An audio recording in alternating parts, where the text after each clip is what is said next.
welcome back to the Running Wine Mom podcast. I'm your host, Samantha Cieslinski, aka the Running Wine Mom. I'm thrilled to have you join us for a special episode today as we dive into the world of food safety and the sweet delights we all love, particularly chocolate. As we approach the Easter season, a time when many families indulge in chocolate treats, we have a noteworthy discussion lined up. Our guest today is the esteemed Dr. James Rogers, Director of Food Safety Research and Testing at Consumer Reports, a prominent figure in the field of food safety. We'll be exploring his insights into the industry, the recent testing on heavy metals in chocolate, and the implications for our health. So without further ado, let's jump in. Welcome, James. Thank you for having me today.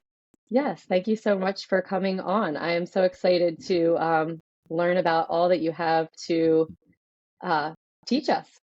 So to start each episode, we have our wine, and win of the week segment. This is where we share a favorite bottle of wine or drink, then about something that has been bothering us and celebrate our recent victories. So grab a glass, take a deep breath, and let's get started.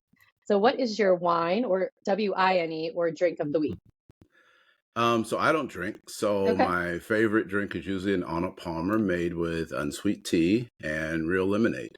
I love that. That is definitely a good one. I like the unsweetened iced tea with a little bit of the sweetness to it from the lemonade. And what is your WINE of the week? Well, right now is all the sicknesses going on with the upper respiratory infections because I was sick the entire Christmas holiday. Then my wife got sick, and then now my son's sick. And I'm a recovering COVID patient. And so it really, really worried me. I tested negative this time, but I still was under the weather for a long time. And I still have a little bit of catch right here, but that's my wine for the day. Well, I hope you all feel better. I feel like it's everywhere, especially in this, winter season. What is your win of the week?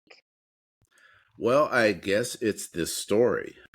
This story, and then we also had a story come out recently, was plastics in your food.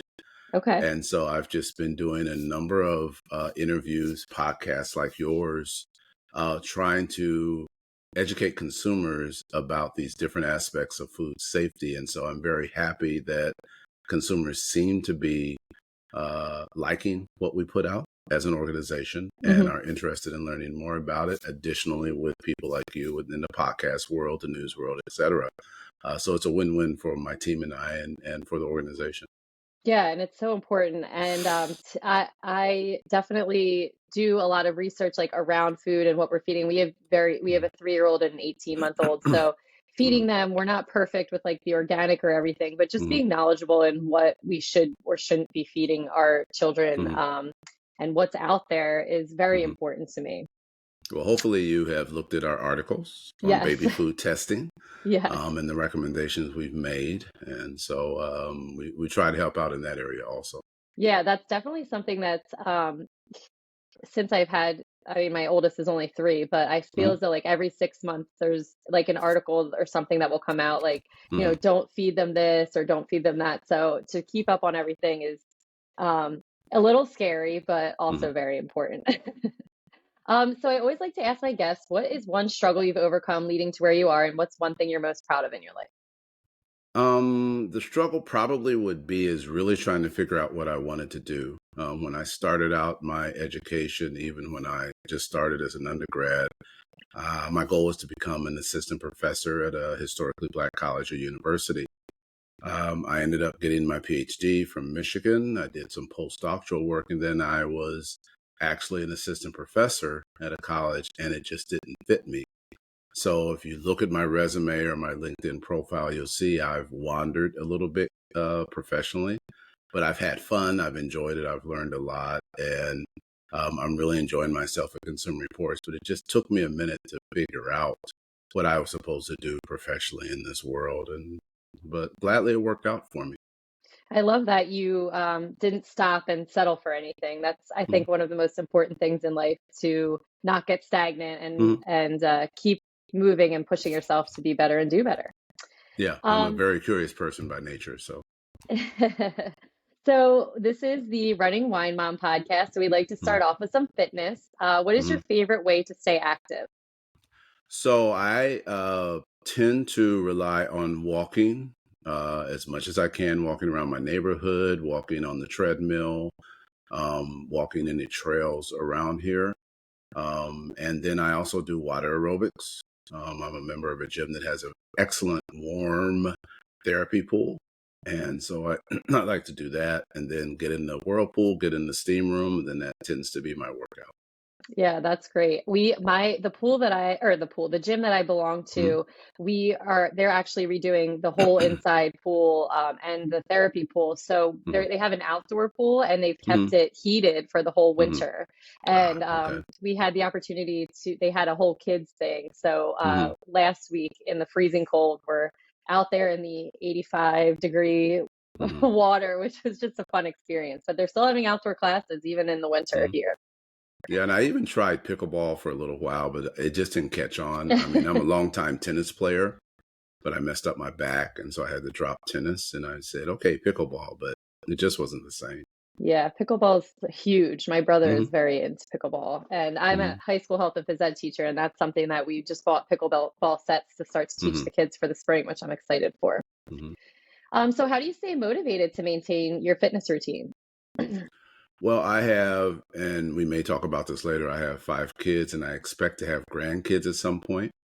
So I want to be there for them. I want to be there to be able to play with them. And also, I want to have a healthy retirement with my wife. We love to travel. And so I want to have the physical ability to actually do these things and realize these things. And so that's my motivation. I mean, I'm not a bodybuilder, so I don't really care that much how I look, but I do care about the fitness level that I'm in. And I try very hard to eat well, to exercise, get enough sleep, do mental health exercises just to keep it positive and moving so that, again, I can see my grandchildren.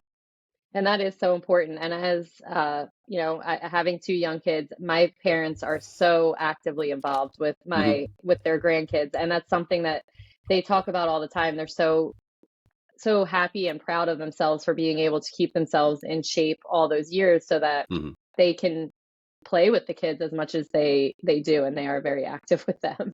Hmm. So to go a little bit more in depth into your family, we then on the podcast move into the parenthood. So why don't you tell us about your family? So I have a blended family of 5 children. I bought two into the union. My wife Lisa works at the Environmental Protection Agency here in DC. Within my 5 kids, I have one person who's in medical school.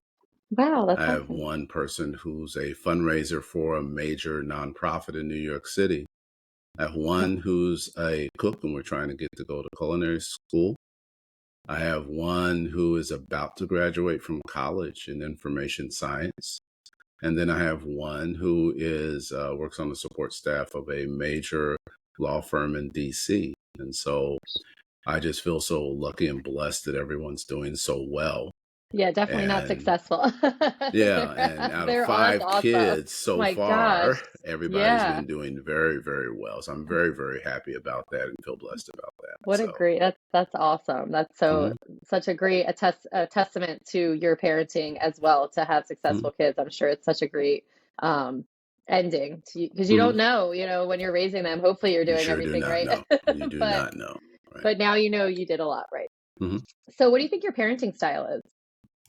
Well, one of the big aspects is to communicate as much as possible, as often as possible. I mean, I have at least the two I brought in when we merged families. They were a little bit older, but in raising them both with their mother and then as a divorced father, my whole goal was to always have an open door and talk to them.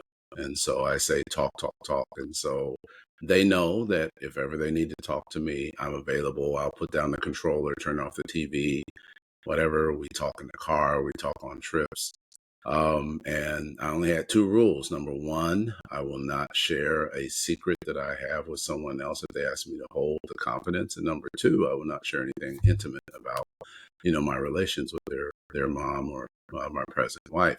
But everything else is on the table. And so there's sometimes as they got toward the teens, older teens and early 20s, where inside I was cringing, like, I really don't want to hear this. But I did listen. And so just a total open door communication with them. I mean, even When my daughter was growing up, her friends were amazed at the things we talked about. He's like, "You tell your dad that?" And she's like, "Well, yeah." And the one daughter that's the fundraiser, she calls me every day. I at least get Oh. one call a day. The youngest, who's still here, sometimes I'll be watching TV and I can tell he wants to talk, and so he'll sit down and we'll talk for hours, just to him bouncing stuff off of me about experiences. And so I'm very adamant that it's important, especially the fathers who sometimes tend not to engage verbally, to really be there to talk and communicate with your child, because they will learn from your experiences, your mistakes, how you fixed your mistakes, etc. And I think that's really, really helpful to them. I mean, my son thinks the conversation is so good. He said we should have a podcast, Oh, so yeah. That would be about great. parents. Like, just, because I feel like it's easier just in general for kids, I think, to go to their mothers for things. And I Hmm. think moms are a little bit more naturally open to those things, but to have a father that's open to that is really important. And, Hmm. especially like, daughter, dad, Hmm. I'm like that with my dad, very open, and it's Hmm. nice to have that relationship. So I'm sure your Hmm. kids are just so grateful for that as well, especially Well, in in some comparison to, situation, it's kind of reverse. They find yeah. it easier to talk to me because I try to have a no judgment zone. Hmm. And, I'm like, I'll only tell your mother if she has to know something. But Yeah. otherwise, this is between me and you, and I'm going to try not to judge you. I'm going to have an opinion. Right. And you have three options: that I just listen, I listen and ask questions, or I listen, ask questions, and give my opinion I or love that. advice or whatever you want to call it. So that's the three levels of conversations we have. And it seems to work out pretty good. That's great because sometimes that's all they need is just to Hmm. listen. That's it. So what Hmm. is one piece of advice you would give to other parents? Well, again, to talk, Yeah. to totally have that open door for communication at any time, because this is a crazy world right now and so many things happening, so many things coming at them: social media, the political scene, etc. And they, rather than have them rely on people their age or at their experience level, for a lot of them it's zero, just make sure that you are available to talk to them, and if they need to see a counselor. Mental health treatment is taboo in some cultures and in some parts of the United States, but I've always urged my kids: if you can't talk to me, talk to somebody. Do not let this fester and grow. Talk to your minister, talk to counselors, talk to school counselors, but get help. Do not let this just fester, because it'll get out of your hands quickly if you don't address it. And so just trying to stress communication and communication styles, I think, will help parents a long way. That's wonderful advice. Mhm. Well, thank you for sharing all that. Mhm. Let's move on to the meat of the conversation. Mhm. Let's talk about you working for Consumer Reports. So, can you share Mhm. your journey and an experience working as the director of food safety research and Mhm. testing at Consumer Reports? Okay, so I mentioned I got my Here's doctorate what I at found. University of Michigan in microbiology and immunology. Previously, I had my master's from Miami of Ohio, and I worked on amino acid biosynthesis. And so I've been in food and water microbiology for 30 years or more now. And so I just had a very deep background. And once the assistant professorship did not work out, I started exploring different jobs, and I ended up either a contractor or a federal employee. I first worked for the Navy, then the Army, working on biowarfare defense. Wow. And my team developed the methods for detecting biowarfare agents in food. Wow. And so this was part of the Food Emergency Response Network that started up back, during 9/11, where we were trying to really get as many resources in place in case we were attacked in that way. And my team was part of that. And so I did that for a while, but then I wanted something a little bit closer to home. And so I started working with the Department of Agriculture, USDA, at Food Safety Inspection Service. And I started out there doing baseline surveys, which was basically testing the food to determine what bacteria were there and at what levels. And then we would set performance standards. And these were standards that the industry had to meet with their products. So if I test for the bacteria Salmonella, we would eventually say, okay, industry, out of 30 samples a month, you can only have 10 positive for Salmonella. That's an example of a Hmm. performance standard. Then I wandered around and within FSIS, and you noted in one of the questions that I guess we'll come to is the Federal Advisory Committee, the National Advisory Committee for the Microbiological Criteria for Foods. I started running that for FSIS. I also worked with the Chief Scientist's Office for a while. And then I guess I started getting a little antsy. So I'd worked in academia. I'd worked as a contractor. I'd worked for Department of Defense and now a regulatory agency. But I'd never worked for a nonprofit, and I'd never worked for the food industry itself in the private sector. So this position at Consumer Reports became available, and it was basically to revive their food testing efforts because it had been dormant for a while. And it sounded interesting. It sounded new. I love building teams and groups from scratch. Hmm. And I was given kind of a blank slate to say, we need to get this revived. And so I left what they call my good government job and took this position at a nonprofit to rebuild this team. And that was the start of my journey there. We'll probably talk about this a little later, but I wanted to introduce risk-based testing at Consumer Reports. And using the resources that I had, I was able to build a team that composes now of 2 chemists, one at the PhD level. I have an assistant who's a microbiologist. She has her PhD. I have a registered dietitian on staff. And then I recently was given product safety. And so I have 2 staff members that test products for their safety. So I have food safety, Wow. nutrition, and product safety Wow. all under my All on your mantle team. right now. Yeah. And so whatever resources I get, we put forth to buy samples, test samples, report out the data. And then one of my favorite efforts is consumer education. So I love doing podcasts like yours. I love talking to people. I love giving lectures or whatever. And my last lecture was about food safety communication. How do you communicate to an audience that can vary in race, in culture, and age? And how do you communicate that your food safety information to them? And I never thought I'd be doing anything like this. I thought I'd be toiling away at a bench all my professional life. But as a result of what I'm doing now, I've been on television and radio Wow. and podcasts, and I enjoy every minute of it. Sometimes it's scary. Sometimes I'm scared when I'm about to try to lose my voice, but I've enjoyed it the That's amazing. And entire journey. you're doing great things, and people need to know, and people Hmm. need to be aware of all of this. And that's actually how I actually got into podcasts, by Hmm. listening to the Rich Roll podcast.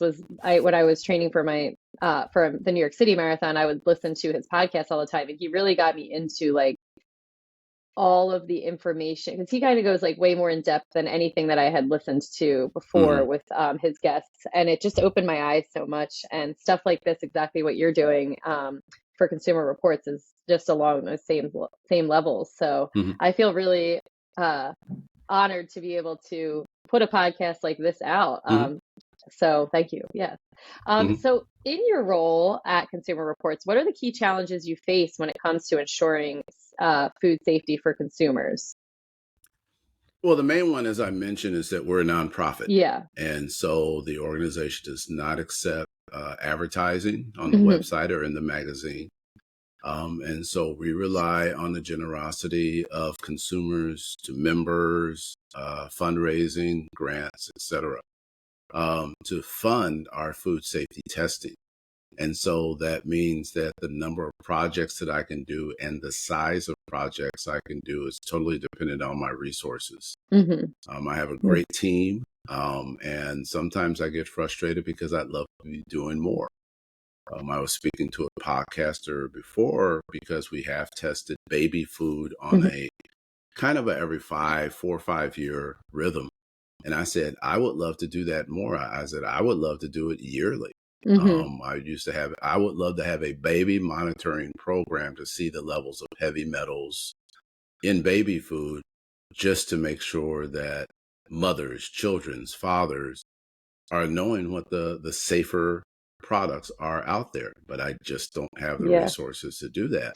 And so one of my challenges is trying to help the organization not only put out good work and important work, but also to help with resources and fundraising and finance and so on. And so that's one of my big frustrations, because I wish I could do more, because I do Yeah. care and I wish I could do more. So, Well, I'm sure you will accomplish so much, but yes, along the lines of the baby food, most people, the biggest thing is most people aren't waiting 5 years to have kids. So I hmm think that would hmm be such, a great thing if you could get it done for, my kids are 18 months apart. So like, I don't know if something's changed since, hmm my daughter has been eating the food and so on and so on. So I hmm think that would definitely be something eventually if you could be so helpful for mothers because everything is, hmm either you can't do it or you're doing it wrong or, um, and if you could know like safely that you're doing it right, it hmm would be very helpful.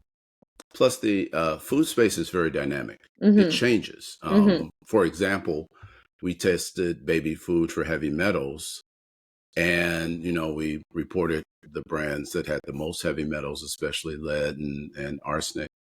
And then we retested 5 years later, and we could not find half the samples that we had found previously that had high levels of heavy metals, because Wow. they had either been discontinued or reformulated, Wow.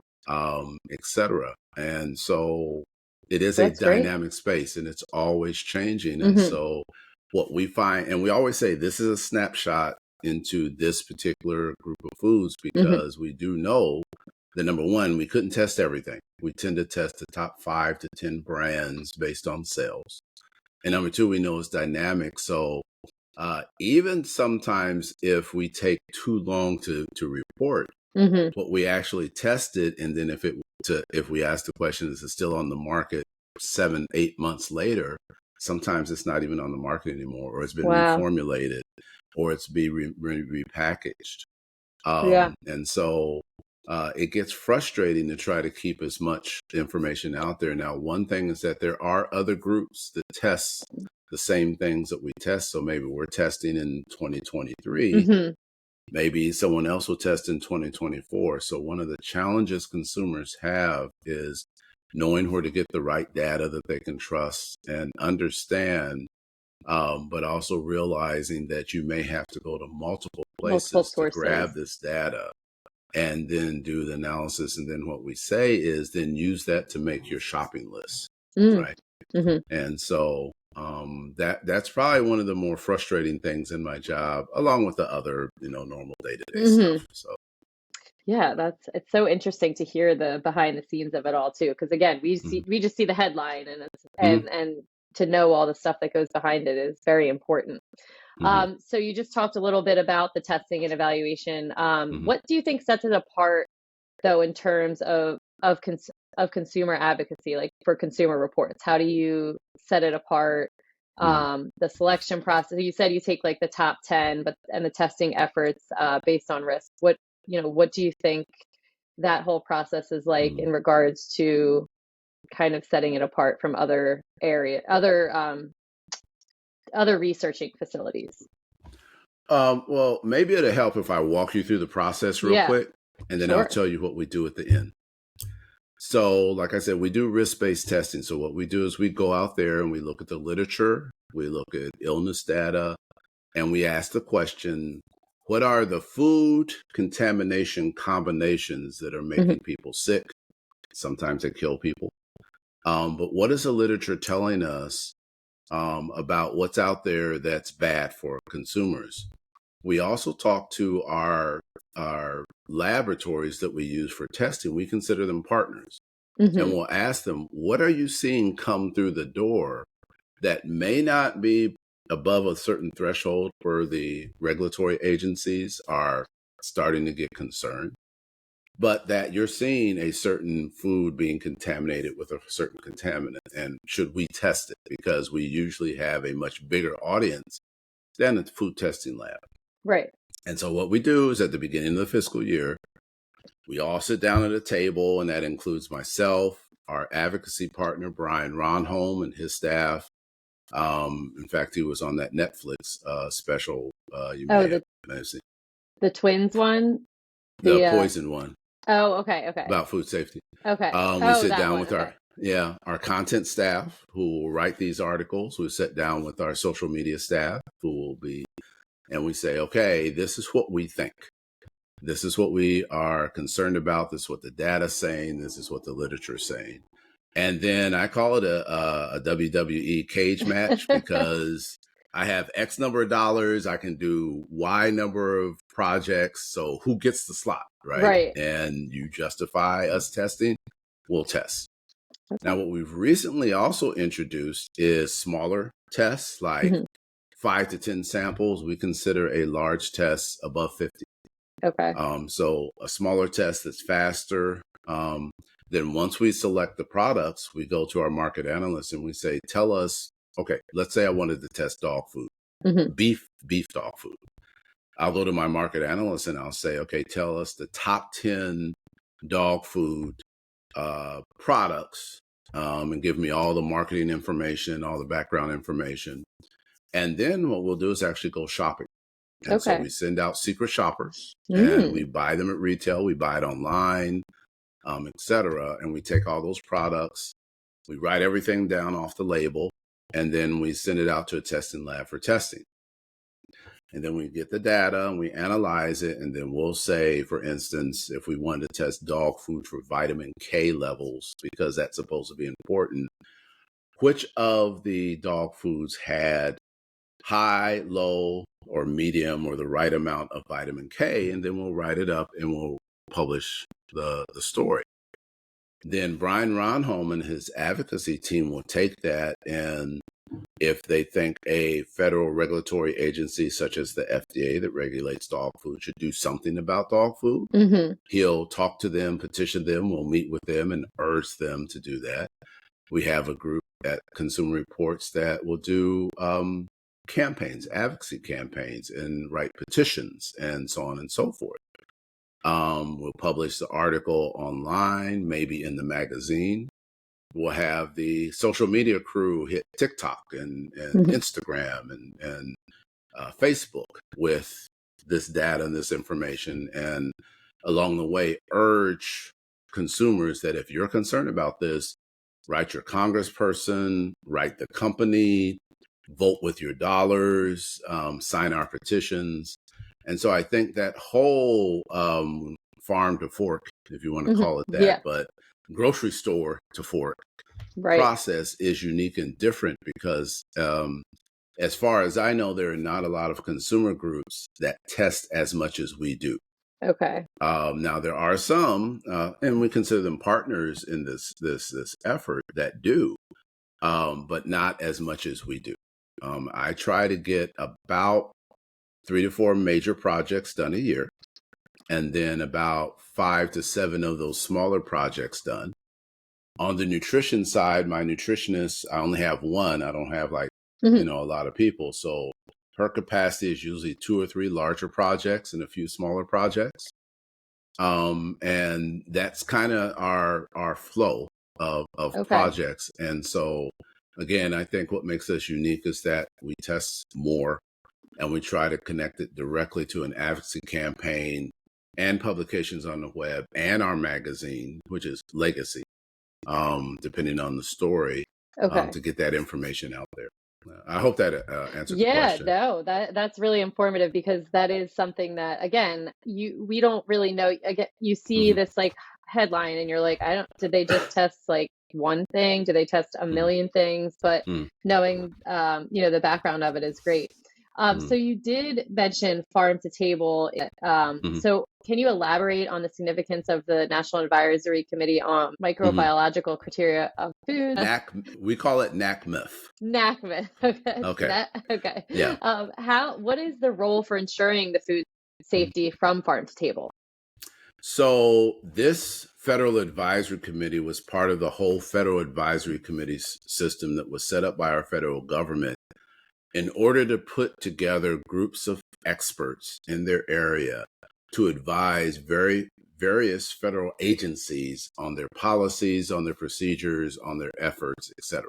The USDA, the CDC, the FDA, NOAA, because they Hmm. have some of the fishery safety under them, the DOD, because our troops have to be fed when they're on deployment or whatever. And many times they have to buy the food in the country that they're stationed. And that country may not have the Right. same food safety regulations as we do. And so we helped them during my tenure actually set up. These are the criteria that as you're buying food from different vendors, let's say in Turkey or whatever, Right. you hand them this document, Oh, translated wow. in their language. And these are the criteria that you need to follow in order, if you're going to supply my Army or my Navy, to make sure my troops stay Right. safe and do not get a foodborne illness. So each of those organizations has the ability to give what's called a charge to NACMF to say, well, we are concerned about this aspect of food safety. I just mentioned one, the DOD charge that we did about the food safety criteria when we're deployed. Or if we're USDA, they could say, well, we're concerned about salmonella in poultry. What's the best way to test? Hmm. And then NACMF will pull together experts from the federal government, from academia, from the private sector, and from consumer groups. I mean, I'm on a federal advisory committee myself, and then my counterpart in Brian's shop, he's on another federal advisory committee.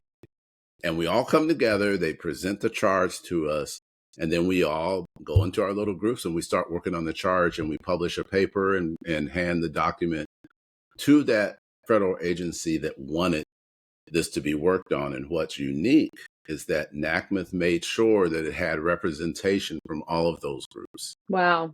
right? That's great. Because if it was just the federal government and Right. not the private sector, we wouldn't get their perspective on this food safety issue. And so using that system, there have been a number of very important food safety recommendations and advice that made its way into the federal regulatory system for food, such Hmm. as I mentioned about DOD. That was a charge we had. Wow. We had a charge about how should FDA regulate certain strains of E. coli that made people sick. How should they test? How should they detect, et cetera?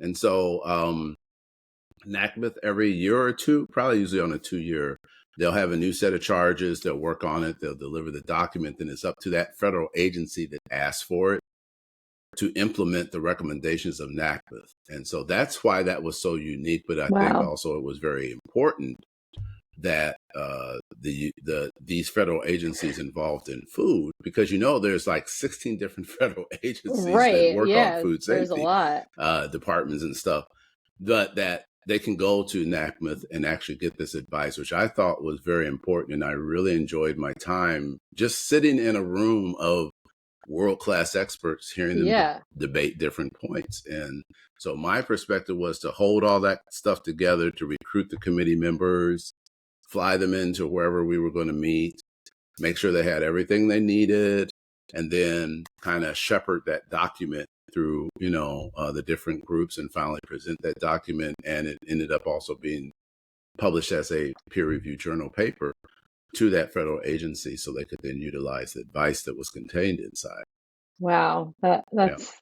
that's a lot. Oh, yeah, So, yeah. so given your expertise in this area, how do you balance educating the consumers about the potential hazards, but also not causing unnecessary panic? Because you Mhm. can fall under that. Well, whenever I'm interviewed about a report, my first thing is to say, number one, do not panic, right? Right. Because at least the last couple of food testing projects we did, it was describing problems that are chronic in nature, not Hmm. acute. Now, chronic means that the effects are usually long term and over a couple of years. So it's not like whatever we find in this product and you eat it, you're going to die like that, right? So chronic and do not panic, which means you have some time to deal with this. Whatever damage was done before now, we can't Right. correct. But especially for children, pregnant women, babies, we can stop this right now so it doesn't become an issue down the road. Okay. And so first we say, don't panic. Second, we say, not everything that we tested was bad. Right. And so you have some options. Now, in some cases, for certain populations, we recommend you don't eat it. So in our dark chocolate story, the dark chocolate bars we tested, if you read the article, either on the website cr.org, it says, for pregnant people and for young children, we recommend that you limit or eliminate dark chocolate because the heavy metals that we found, cadmium and lead, can affect the developing fetus and can affect the young people as they grow because they're in such a rapid growth state that the effects of these chemicals are much more acute at this part of their life than if you're an old guy like me, right? Yeah. And so we try to give options, we try to give choices, we try to help people navigate this, and we try to tell them, we're trying to reduce your risk. Right. Maybe we can get it to zero, but if we can't get it to zero, we can get it as low as possible. And here's how we suggest you do it. But always talk to your doctor, always talk to your nutritionist if you want to. The other thing is that we try to dispel myths. So for instance, organic means a certain thing, right? But eating organic will not help you avoid these heavy metals because that has nothing to do with the heavy metal concentration or presence in the product. So some people say, well, I just eat organic. Well, no, for this particular problem, it doesn't make a difference. And our testing shows that. And we say that too. So the whole thing is to get people to calm down, relax, but also let's be strategic in your food purchases, selection and purchase, consumption, frequency of consumption, amount of consumption, so that you can reduce your risk exposure to these chemicals and possible problems. That's great advice. So, I hope I got that for you. No, that's awesome. And actually with the testing of the chocolate bars, I was going to ask that like in this section, but then I kind of switched it to when we get down to, but that's all. I'm so glad that you answered that. It just, that is, when you read it again, you're not sure like what demographic should be eating these chocolates. And we'll get more into that in a little bit. But I think it's important though that because you hit on a very important point, because even my daughter will say, oh, that's something else I can't eat. And I'm like, no, that's not what I'm saying. But I think it's very important that we try not to use scare tactics. We don't want to make people afraid because we believe that then you're going to make worse choices and we don't want to lose you. And we want to be able to help walk you through this process of eating better, eating healthier. And so at least under my watch, you'll never see a story that's a scare tactic story. Yeah. So. And that was kind of going to be what my next question was. Like, what are some common misconceptions about food safety that you do encounter? Like anything additionally to the myths? Like how do you make sure that the myths don't get out there, or the how do you ensure that your headlines are written in a way that it doesn't cause I know you answered the panic, but maybe cause rumors or things that you don't want? Well, what we try to do at Consumer Reports is point consumers to accurate, clear information. And so what I will say is, please read our article, read similar articles. Sometimes those articles are referenced in our online or in the magazine itself for additional information. We'll point them to the federal government, except I have a pet peeve that sometimes it's kind of convoluted to find stuff on their websites. They're doing better over the last couple years of trying to make their information and their advice much more understandable. When I was there 7 years ago, it was terrible. They didn't use social media. It was a very blocky type of way of reporting stuff out, but they're trying to do better. Yeah. at reporting their things. We also talk about beware of social media I know. I was gonna say because a that's the lot of stuff on social media is inaccurate. right. Sometimes it could be dangerous. Mm-hmm. And sometimes the people that are purporting it are actually being paid Mm-hmm. to, you know, advertise or to sell something, and they have no food safety or nutrition background. So we caution people not to trust social media to whatever you see on social media, unless it does come from the federal government because they've increased their social media presence. Yeah. Check it out with additional sources. Do not take an influencer's word for it. That's And another pet peeve of myself and my nutritionist, Amy Keating. We're trying to figure out a way how to get bad nutrition information off the social media, but we yeah. haven't figured out a way. Unless I want to get into a war with like the Kardashians and I their know. flat tummy tea or something, Yeah, which seriously. I really don't have time for that right now. But it is an important issue for us. No, and I Um, totally agree with that because I was just gonna say like I know there's like different sides of TikTok if you're on mhm, that and whatever you're consuming, there's more of mhm, it. So I feel like if you're consuming a lot of like the myths, but it is a specific topic, you're mhm, going to get more of that specific topic talking about mhm, that myth, but you think it's real. And the more you listen to it, you're like, oh yeah, this could be real or this could be true. mhm, If and that is so difficult. And so many times when I see stuff on whether it's Instagram or Facebook, I'm always like, is this real? mhm. Like, let me go Google this and Right, figure out before I panic or whatever. right. But it's hard, and like I see it with the high school students that I teach. That's how they're Mhm, getting their news and their mhm, information. You know, today, like one of my students is talking to me about something because it's raining and windy here, and mhm, about power outages and this and that mhm. that he saw on TikTok, and it's like I'm like I don't it's not even raining right now. Right, We're right, not right, panicking. Let's calm down. right. So, but I know how it parallels to the nutrition Mhm. part. It's just whatever they want to say, they can So what say. we've So, tried to do is one thing is that the FSIS Food Safety Inspection Service, they have a service called Ask FSIS, hmm right? And so okay. if you've gone to their website and you searched and you couldn't find what you needed, then there is that service that you could possibly get your question answered. Now, I Oh, mean, there's only a few people there, right. so it may take a while, even if they decide to answer your question. But there are a Worth a number of try. different sites, even outside the federal government, some academic sites from Okay. food safety departments that are really good that can give you advice too. There are also some, what I've learned over the last couple of years is there are also uh, sites that are based on social media that's actually looking out there and trying to figure out if a particular foodborne outbreak is true. Oh, iwaspoisoned.com is one of those. okay. I know the guy who runs that.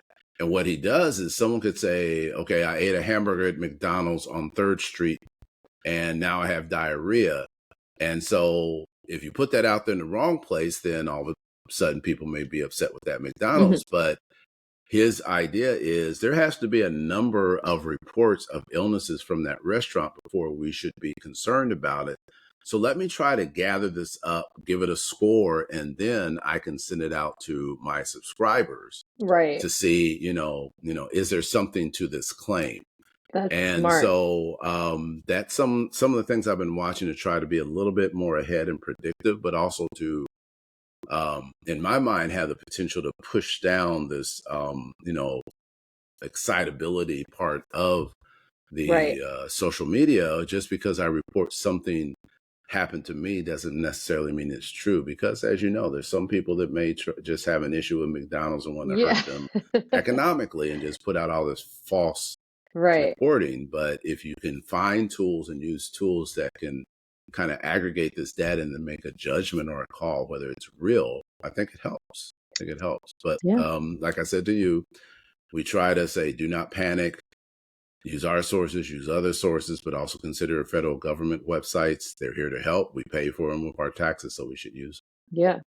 All right, so let's move on to chocolate. Hmm. So, what Hmm. motivated Consumer Reports to specifically test chocolate products for heavy metals, and what has the response from the industry and consumers been? Okay. So our first foray into chocolate testing under my watch was the dark chocolate bars, which was a Hmm. couple of years ago. And the reason why is that we have been doing a lot of work on heavy metals and PFAS, the forever chemicals in food. And, we've done baby food. We've talked about that. We did water, both municipal water, bottled water. We did water, very extensive testing in the state of Mississippi of their tap water, well water for heavy metals and PFAS. So my chemist, Tunde Akalea, was he reads much more literature than I can, Hmm. and he noticed that within certain food products, especially chocolate, there were reports of a problem with heavy metals, specifically cadmium and lead. And so we found some funding toward the end of one of the years, and we said, well, let's test 5, 10, 15 chocolate bars for cadmium and lead and see what we found. And if you remember that reporting, we did find it Hmm. in many of the bars. There were some bars that were lower, but it was only dark chocolate. Okay. Um, and we had a number of consumers reach out to us and say, well, what about this chocolate product? What about Hershey's milk chocolate? What about Toll House chocolate chips, etc.? Hmm. And so we made testing more chocolate products a priority project the middle of last year.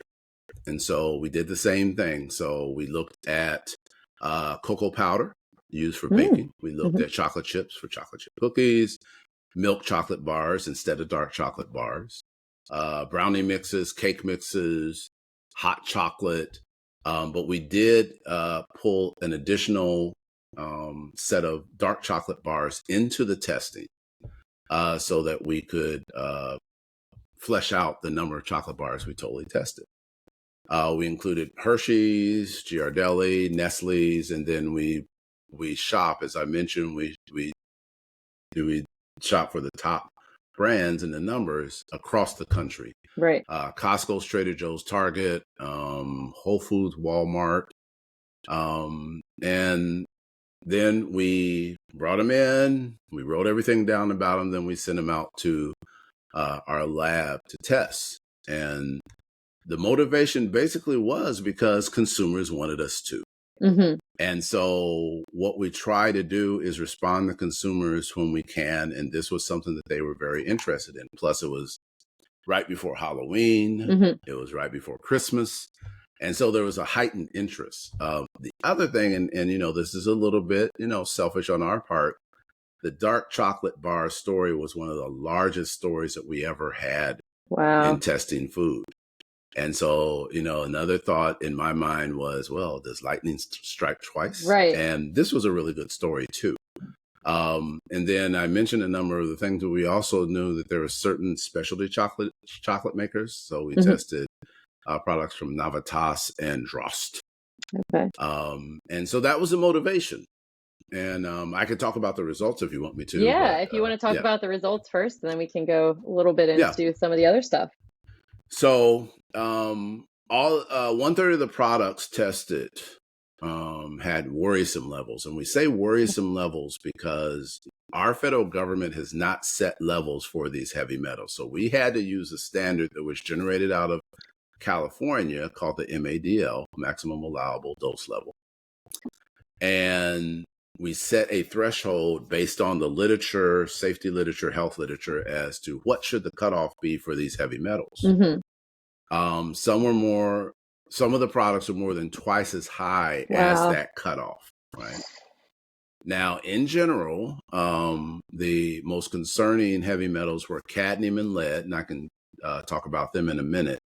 But milk chocolate in general were lower because the heavy metal contamination is associated with the level of cacao or Okay. cocoa. And so the higher that you have, the darker the chocolate, the more chance you have of having this heavy metal. So milk chocolate has less of the cacao. It's sweeter. There's more milk and more sugar added to that. but they had less of the heavy metals, which is logical. Yeah, And then none of them exceeded the threshold for lead. And so that was a good thing. that's good. Now, Hershey's, even though it didn't exceed it, it was the one that had the highest levels of lead of all the milk chocolate bars, which is why we had the renewed petition of them to get the lead out that we talked about before. Right. Lead is considered not safe at any level. Okay. And so we want zero lead in all food products, but in this case, zero lead in all chocolate products. Mm-hmm. And in the article, we talked about how lead gets into chocolate, how cadmium. Lead is usually something that's an environmental contaminant. And one of the steps is to dry the chocolate beans out in the sun, in the air. But if you do that drying close to an industrial facility that manufactures lead, a highway where the cars are still using lead gasoline, a field that is being plowed that has a high concentration of lead or is using an insecticide or herbicide that has lead in it, it blows onto the beans and then you get them contaminated that way.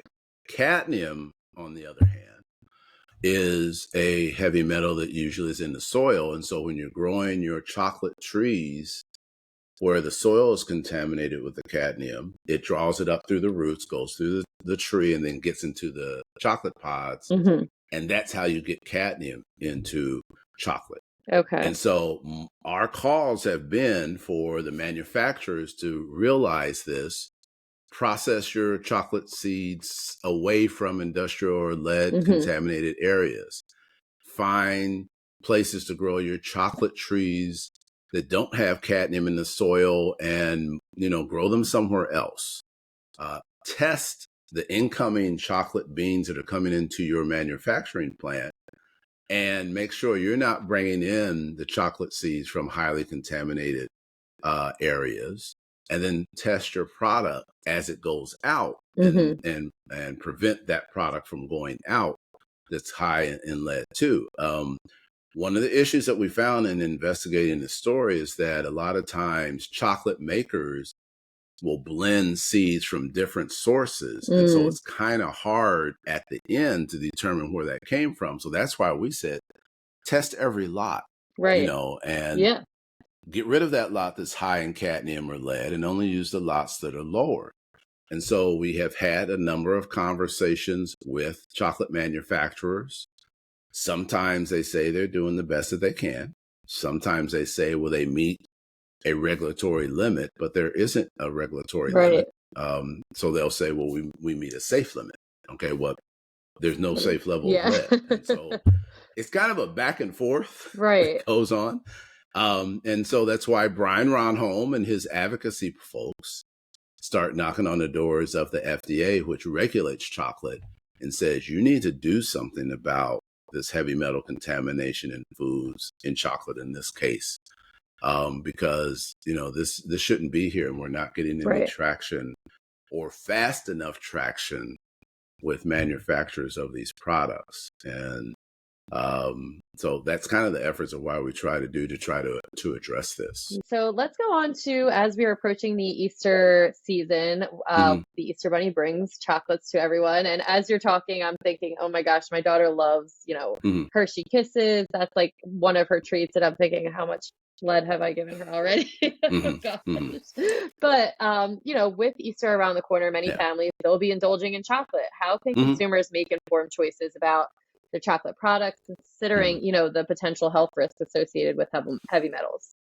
Yeah. So unfortunately, when we were testing, Easter candy was not out. In fact, the only thing that was out at that point that was seasonal was the Halloween candy. Right. So what we gave was general recommendations that would apply here too. We said milk chocolate is better than dark chocolate for kids. Right. Moderation is the key, that you use this as a treat, that you don't use it. I mean, even I used to eat a piece of dark chocolate every night. I've cut way back now. And I've gone to milk chocolate because, as we discussed, it has lower cacao, so it has lower potential of having lead and cadmium in it. And so that's what we say. It's basically regulate, moderate, and make the choices of doing milk chocolate rather than dark chocolate because of the previous association of these heavy metals with cacao levels too. Unfortunately, like I said, we did not test. I mean, Easter candy wasn't even available when Right. we were testing, which kind of goes back to what I told you. I like to Yeah. constantly monitor stuff if I Right. could. I mean, I would love to test chocolate during every season But yeah, just so it's we just can make some recommendations, but we had to do what we had to do. So that's what I would say. Just make sure it's a treat, and just make sure that you moderate what you eat, lower the consumption, even of milk chocolate, just to lower your exposure risk. So are there any specific brands or types besides, you said milk chocolate, but are there any specific brands that you could look for as a safer alternative? Well, I mean, Samantha, I would love to refer your listeners and you to the article. I mean, Right. because it's much It's easier much easier. Yeah. to go through that because it's a pretty decent long list. Right. And And I'll I link all think that in there for the we listeners. purposely do colors, Right. and we purposely try to chop it down when we can hmm to red, green, yellow Right. brands. But in this study, I think what you'll see is that we highlighted the top one or top two products that had too much hmm lead or cadmium, and then we advise you eat those that are lower in the chart. So I would like to advise your listeners to just go to the article and take a look there, and then use that as your guide of what you're going to purchase and consume of all the products we tested. Yeah, that's great advice. So What I would urge you and your listeners to consider is just keeping an eye on what we put out, because like I mentioned, we do 3 big testing stories a year, maybe 5 to 7 smaller ones, plus the nutrition stories. Luckily, they like my food stuff, and mhm. so we're very, very busy. Yeah. Just recently, last week, a story on plasticizers in food came out.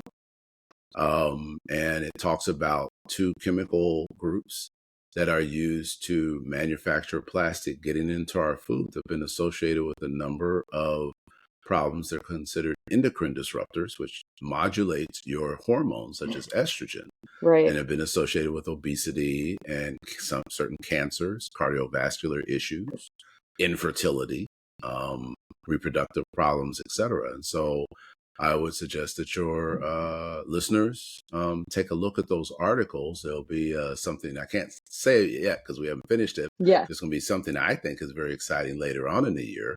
Yeah. Look at our article on spices that we did, looking at heavy metals and spices. I suggested that story. I thought it was important Yeah. because as our population becomes much more diverse with different cultures and different cooking cultures, the source of spices can make a difference whether the heavy metal levels are in the spices. And even people that are not from, let's say, India, still hmm try to cook Indian, and they still try to use those spices. So it's not just culture specific either. Right. That flows throughout the population. And so we've had some very interesting findings of spices and heavy metal contaminations, et cetera. And that's another story I'd love to do again at some point, because as we just talked about, it's a very fluctuating source of food and types of spices and stuff. And so we may find some additional information if we test it again. But I'm on to something else right now. So Yeah. Oh my gosh, so much. You'll have to come back on and talk about another gladly, one. Yeah, another gladly. either the plastics or at the end of the year. I'd love to have you back on because this was so informative, Okay, and answered so many questions about great. everything I didn't know, which is great. Okay.